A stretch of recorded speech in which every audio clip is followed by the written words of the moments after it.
ஸ்ரீமதே ராமானுஜாய நமஹ. பெருமாள் திருமொழி அனுபவம். இன்றைக்கி அடுத்த தசகம், ரெண்டாவது தசகம், தேட்டரும் திரள் அப்படிங்கிற தசகம். பொதுவாக பகவான் இடத்துல நாம் அனுகூலனாக இருக்கணும் அப்படின்னு சங்கல்பம் பண்ணிக்கிறோம்.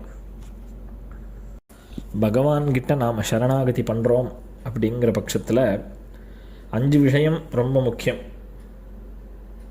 இது 5ம் சரணாகதிக்கு அங்கமாக இருக்குது. சரணாகதி அப்படிங்கிறது அங்கி. அதாவது அங்கம் அங்கின்றது எப்படி புரியும்னா, நாம் சரீரம் அப்படிங்கிறது அங்கி. அந்த அங்கியில் கை, கால், கண், மூக்கு அப்படிங்கிற அங்கங்கள்லாம் சேர்ந்து இருக்குது.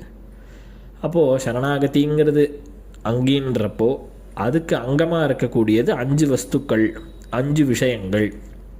என்ன அந்த 5 அப்படின்னா, பகவான் இடத்துல அனுகூலமாக நாம் இருக்கணும். சரி, அனுகூலமாக இருந்துட்டு எனக்கும் பிடிச்ச மாதிரி காரியங்கள் இல்லாமல் பண்ணுவேன், அது பெருமாளுக்கு பிடிக்காது. பிரதிகூலமாகவும் சில காரியங்கள்லாம் பண்ணுவேன்னா இல்லை, அனுகூலமாக இருக்கணும். பிரதிகூலமான காரியங்களில் ஈடுபடவே கூடாது, தவிர்க்கணும் அதை. அப்புறம் 3வது விஷயம் மகாவிஸ்வாசம். பகவான் ஸ்ரீயப்பதியான நாராயணன் நம்மளை ஒரு காலும் கைவிட மாட்டான், ரட்சிச்சே தீருவான்ற மகாவிஸ்வாசம். கோப்திருத்துவ வரணம். பகவானை நாம் கோப்தாவாக வரிக்கணும்.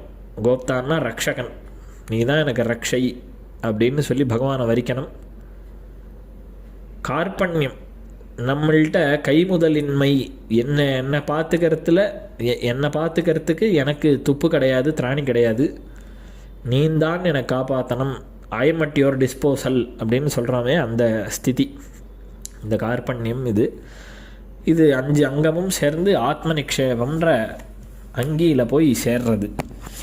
அப்போது எம்பெருமானிடத்தில் அனுகூலனாக இருக்கேன் அப்படிங்கிற ஸ்திதி எப்படி வரும் அப்படின்னு கேட்டால், வெறும் பகவான்கிட்ட மாத்திரம் அனுகூலனாக இருக்கிறதுங்கிறது கிடையாது.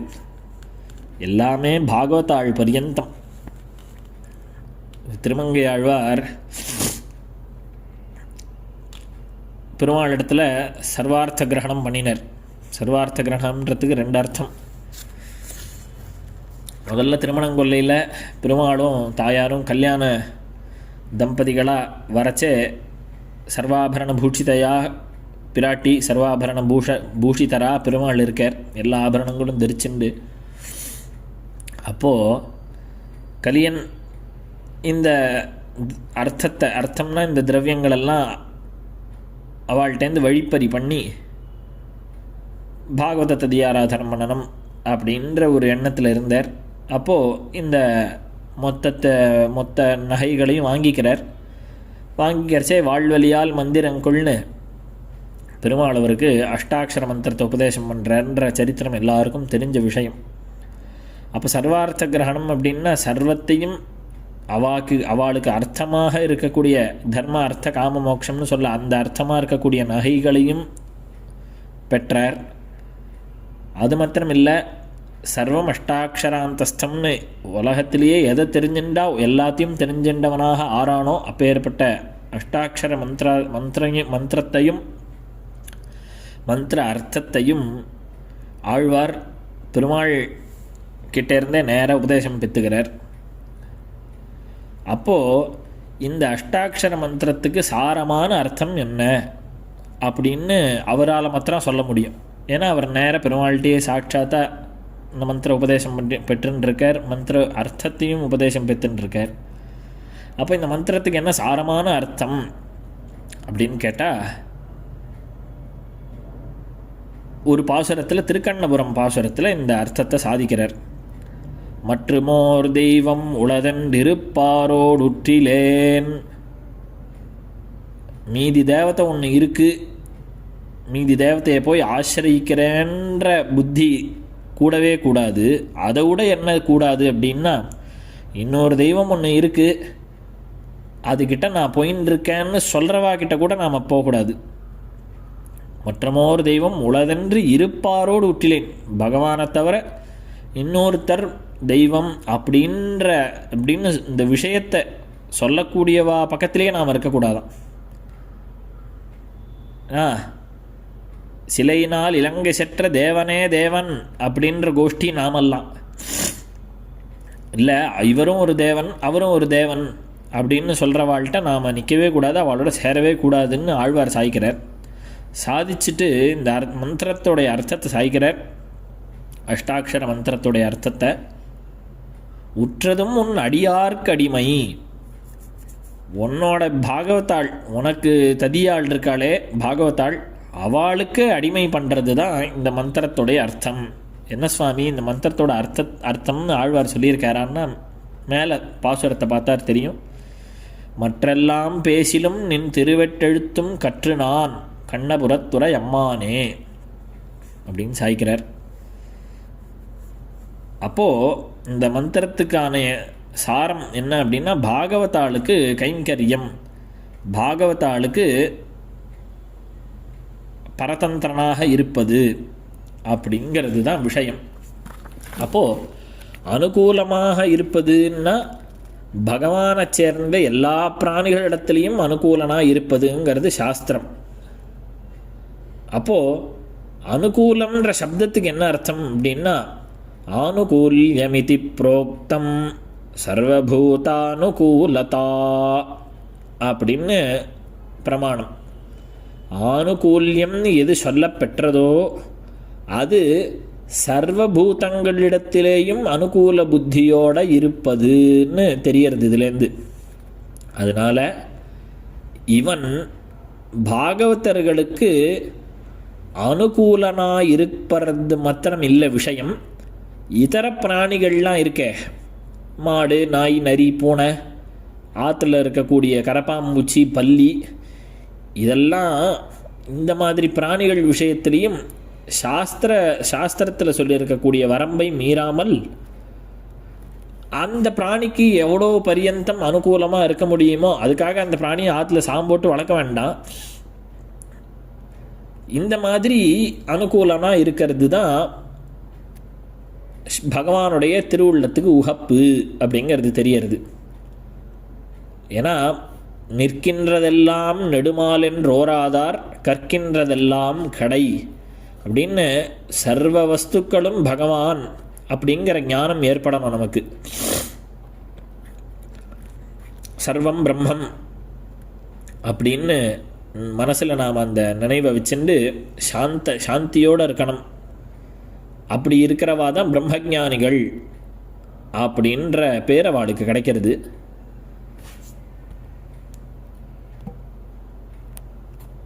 இப்போ ஒரு கேள்வி வரும், பகவான உபன்யாசத்துலலாம் நீங்கள் சொல்கிறச்சே அவாப்த சமஸ்த காமனாய் அப்படின்னு எல்லா காமனைகளையும் அடைஞ்சவன் அவன், அவனுக்குன்னு தனியாக ஒரு விஷயம் வேண்டாம் அப்படின்லாம் உபன்யாசம் பண்ணுறேங்கோ.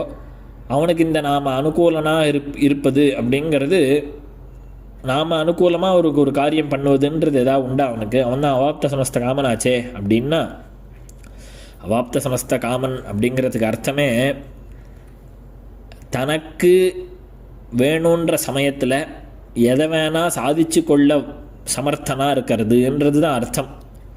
ஸ்வேச்சாயாம் சர்வசித்திம் வததி பகவதோ வாப்த காமத்வ வாதஹா அப்படின்னு ஸ்வேச்சை, அவனுடைய இச்சை பிரகாரம் அவனுக்கு எப்பேற்பட்ட சித்தியையும் அவனால் சாதிக்க முடியும் அப்படிங்கிறது தான் பெருமாளுடைய அவாப்த சமஸ்த காமத்துவம். அப்போது அவன் மேலே மேலே அவனுடைய லீலாரசங்கள் என்ன போகரசங்களை அனுபவிச்சுண்டு வர்றது இந்த பிரகாரத்தில் தான். அப்போது அவனுடைய திருவுள்ளம் என்னவோ அதை தெரிஞ்சுண்டு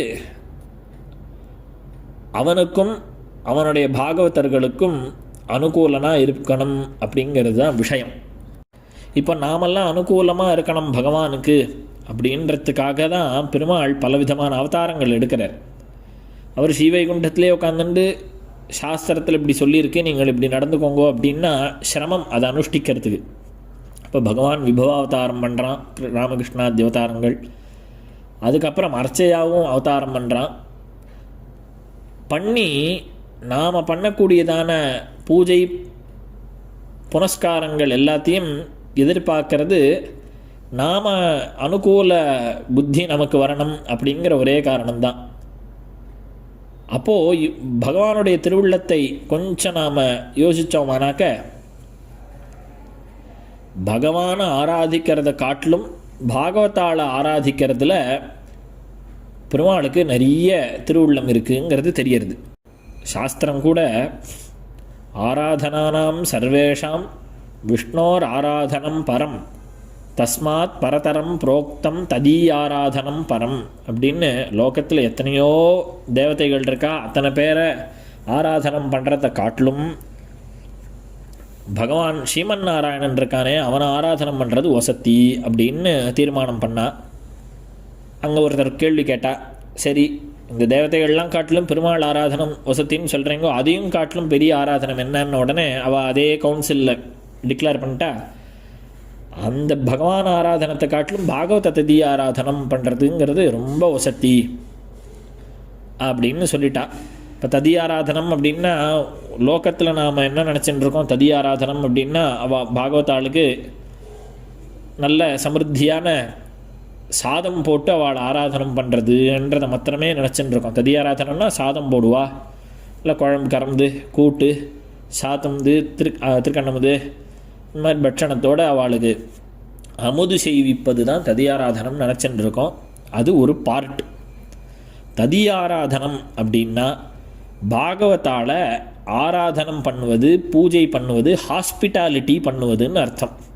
வெறும் சாதம் போடுறது அதில் ஒரு பார்ட்டே தவிர சாதம் போடுறது தான் ததியாராதனம் இல்லை. பாகவதால் ததியாராதனம் பண்ணணும்னா நல்ல அத்தியனம் பண்ண ஒரு பாகவதரை கூட்டு அவருக்கு சம்பாவனை பண்ணணும். நியாயமாக வெறுமையே அவரை உட்கார வச்சு சேவித்து சம்பாவனை பண்ணணும். ஆனால் அவ்வளவு நம்மளால் முடியலங்கிறப்போ அவளை ஒரு வேதம், அவளை ஒரு கொஞ்சம் வேத மந்திரங்கள் நம்ம மாற்று பெருமாளுக்கு திருவாராதன சமயத்தில் சொல்ல வச்சு அவளுக்கு ஒரு சம்பாவனை பண்ணுறோம். அதுவும் ததி ஆராதனம். ஒரு நல்ல அருளிச்செயல் அதிகாரியை கூட்டு ஆத்து பெருமாளுக்கு சேவா காலம் பண்ண வச்சு அவருக்கு ஒரு சம்பாவனையை கொடுத்து ஒரு ததியாராதனம், அதுவும் ஒரு ததியாராதனம். இந்த மாதிரி பலவிதமாக ததியாராதனம், ததியால் ஆராதிப்பது அப்படிங்கிறது விஷயம். அப்போது பகவானுக்கு என்ன ரொம்ப பிடிக்கும்ன்றது விஷயத்தை எம்பெருமானுடைய திருவுள்ளத்தை தெரிஞ்சின்ற ஆழ்வார் அவனுக்கு அனுகூல விருத்தி பண்ணுறதுங்கிற விஷயத்தை இப்போது ஆராய்ச்சி பண்ணி அவனிடத்துல காதல் கொண்டு அவனை அனுபவிக்கணும்னு ஆரம்பித்து முடியறச்சே அடியார் தங்கள் இன்பமிகு பெருங்குழுவு கண்டு யானும் இசைந்துடனே என்று கொலோ இருக்கும் நாளேன்னு போன தசகத்தோடைய கடைசியில் சாதித்தார். இந்த கடைசி பாசுரத்துலேருந்து தெரியறது என்னென்னா, இவர் பாகவத கோஷ்டியை சேர்ந்து அதன் மூலமாக பகவான் அனுபவிக்கணும் அப்படிங்கிறத சாதிச்சார் போன தசகத்துடைய கடைசி பாசுரத்தில், திருநாம பாட்டுக்கு மின் பாசுரத்தில். அந்த பிரகாரம் பாகவதாலோடு சேர்ந்து எப்படி அனுபவிக்கணும்ன்ற பிரகாரத்தை விஸ்தரித்து அந்த பாகவதாள் மேலே எவ்வளவு காதல் இவருக்கு ஏற்பட்டதுங்கிறத இந்த தசகத்தில் சாய்க்கிறார். முதல் பாசுரம், தேட்டருந்திரல் தேனினை தென்னரங்கனை திருமாதுவாழ் வாட்டமில் வனமாலை மார்வனை வாழ்த்தி மால்கொள் சிந்தையராய் ஆட்டமேவி அலந்தழைத்து அயர்வெய்தும் மெய்யடியார்கள் தம் ஈட்டங்கண்டிடக் கூடுமேல் அது காணும் கண்பயனாவதே. போன தசகத்தில் என்ன ஆசைப்பட்டார் ஆழ்வார்? கருமணியை கோமளத்தை கண்டு கொண்டு அப்படின்னு பகவானை அப்பேற்பட்ட கருமணியாகவும் கோமளனாகவும் இருக்கக்கூடிய பகவானை சேவிக்கணும் அப்படின்னு ஆசைப்பட்டார். அதை விட ரொம்ப மேலாக இருக்கிறது என்ன அப்படிங்கிற ஒரு கன்க்ளூஷனுக்கு ஆழ்வார் வந்துட்டார். என்ன கன்க்ளூஷன் அப்படின்னா, அவனை அனுபவிக்கிறத காட்டிலும் அவனுடைய அடியார்களை சேவிக்கிறத காட்டிலும் அவனுடைய அடியார்களுடைய கூட்டத்தை கழிக்கிறது தான் கண்ணுக்கு நாம் பெற்ற பயன் அப்படிங்கிறத சாதிக்கிற. இது ஏன் பாகவதாள் பேரில் இவருக்கு இவ்வளோ காதல் வரணும் அப்படின்னா, அது அந்த பாகவதாள்கிட்ட இருக்கிற பாகவதத்துவம் அப்படிங்கிற தர்மம். அப்படின்னா இந்த பாகவதாளுக்கு பெருமாளிடத்தில் இருக்கக்கூடிய எல்லையில்லாத பக்தி, அந்த பக்தியினால தான் இந்த பாகவதாள் பேரில் ஆழ்வாருக்கு ஒரு பக்தி காதல் வரத்துக்கு காரணம். தேட்டரும் திரள் தேனினை, இந்த தேன்ற ஒரு வஸ்து இருக்கே, மதுன்னு சொல்லுவாளே சம்ஸ்கிருதத்தில், அந்த தேனுக்கு திரளை அப்படிங்கிற திரள்னால் நமக்கு அந்த அனுபவ கைங்கரியங்களுக்கு வலிமை, அந்த வலிமையை அளிக்கக்கூடிய சக்தி உண்டாம். ஏன்னா இப்போ தேனில் நிறைய விஷயங்கள்லாம் இருக்குதுன்னு இந்த காலத்தில் சொல்லிட்டு இருக்காளே, இந்த மலைத்தேன் கொம்புத்தேன் இதெல்லாம் சாப்பிட்டா நம்மளுடைய சக்திகள்லாம் வளரும்னு. ஆனால் இந்த திருவரங்கத்தில் இருக்கக்கூடியதான தேனை சாப்பிட்டா என்ன சக்தின்றது கணிக்கவே முடியாது. அப்பேற்பட்ட சக்தியாம். என்ன சக்தி அப்படின்னா, பிரஹ்லாத ஆழ்வான ஹிரண்யகசிபுவே பல விதத்தில் பாடுபடுத்தினார். ஆனால் எல்லளவும் கிஞ்சித்து கூட ஒரு ஆபத்து விளைவிக்க முடியல பிரஹ்லாத ஆழ்வானுக்கு.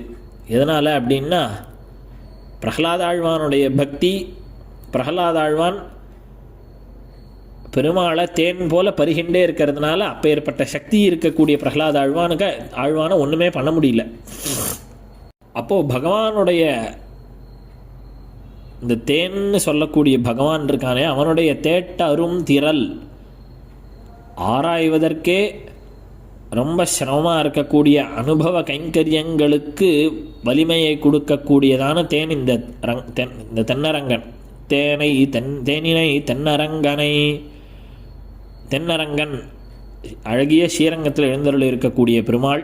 அவன் யார் அப்படின்னா, திருமாதுவாள் பெரிய பிராட்டியார் ரொம்ப ஆனந்தத்தோட பெருமாள் திருமார்பில் எழுந்தருளி இருக்கா. அப்போது இவாளை சேவித்து என்ன பண்ணணும் அப்படின்னா, திருமாதுவாள் வாட்டமில் வனமாலை மார்பனை வாழ்த்தி, அங்கே போய் சேவித்து எனக்கு பாஸ்போர்ட் வேணும், விசா கிடைக்கணும், நான் அமெரிக்காலேயே செட்டில் ஆகணும் அப்படிங்கிற பிரார்த்தனையெல்லாம் இல்லாத, நீ நன்னா இருக்கணும், வடிவாயினின் வளமார்பினில் வாழ்கின்ற மங்கையும் பல்லாண்டு அப்படின்னு பெருமாள் தாயார் ரெண்டு பேருக்குமே பல்லாண்டு பாடுறதுங்கிற காரியத்தை தான் நாம் பண்ணணுமே தவிர, இப்படி இருக்கிறவா பாகவதாள் அப்படிங்கிற இலக்கணத்தை சாய்க்கிறார். வாழ்த்தி வனமாலை மார்பனை வாழ்த்தி, வனமாலைன்னா வாடாத மாலை, ஒரு புஷ்ப விசேஷம். அந்த மாலை சாத்தின் இருக்கக்கூடிய பெருமாளை வாழ்த்தி மால்கொள் சிந்தையராய், பெருமாள் பேரில் அபரிமிதமான காதல் வியாமோகம் கொண்ட மனசோட இருந்துண்டு ஆட்டமேவி அலந்தழைத்து, பகவானுடைய திருநாமாக்களை சொல்லிட்டு ஆடணும். அது ஆழ்வார், நம்ம ஆழ்வார் திருவாமொழியில் ஒரு தசகம் ஃபுல்லாக சாய்க்கிறார். ஆட்டமேவி அழைத்து பல திருநாமங்களை, பகவானுடைய எண்ணற்ற திருநாமாக்களை சொல்லி கூட்டு அயர்வீதும் மெய்யடியார்கள் தம், அயர்வெய்தும் தன்னுடைய தன்னோட கண்ட்ரோல்லையே இல்லை, பரவசத்தில் இருக்கான்னு சொல்கிறா இல்லையா, தன்னோட மெய் மறந்து இருக்கக்கூடிய அயர்வெய்தும் மெய்யடியார்கள் தம், உண்மையான பக்தர்கள். பெருமை இவா என்ன நினச்சிப்பாளோ அவள் என்ன நினச்சிப்பாளோன்னு நினைக்காத, பெருமாள்கிட்ட பூர்த்தியாக காதல் செலுத்தக்கூடியவர்கள் தன்னை மறந்து என்ன நிலையில் இருக்கோன்றதே தெரியாது. அப்பேற்பட்ட மெய்யடியார்கள் தம், மெய்யடியார்கள்ன்றதுக்கு இன்னொரு அர்த்தம் கூட சொல்லலான்னு தோன்றது. மெய்யடியார்கள்னால் பகவானுடைய திருமேனியை காதலிக்கக்கூடியவர்கள் மெய் அடியார்கள். மெய்னா உண்மைன்னு ஒரு அர்த்தம், மெய்னா திருமேனி, பகவானுடைய திருமேனிக்கு அடியாராக இருக்கக்கூடியவர்கள். பகவானுடைய திருமேனி, ரங்கநாதனுடைய திருமேனியை சேவித்து அதுக்கு மயங்கி பகவான் பேரில் காதல் வச்சுருக்கக்கூடிய பக்தர்களுடைய தம் ஈட்டம் கண்டிடக்கூடுமேல் அவளுடைய கூட்டத்தை பார்க்கறதுக்கு பாக்கியம் கிடச்சதுன்னா அது காணும் கண் பயனாவதே. கண்ணு படைச்சதற்கு பலன் அந்த கோஷ்டியை சேவிக்கிறது அப்படின்னு இந்த தசகம் மொத்தம் பாகவதாளுடைய விஷயங்களை சாதிக்கிறார். ஸ்ரீமதே நிகமாந்த மகாதேசிகாய நமஹ.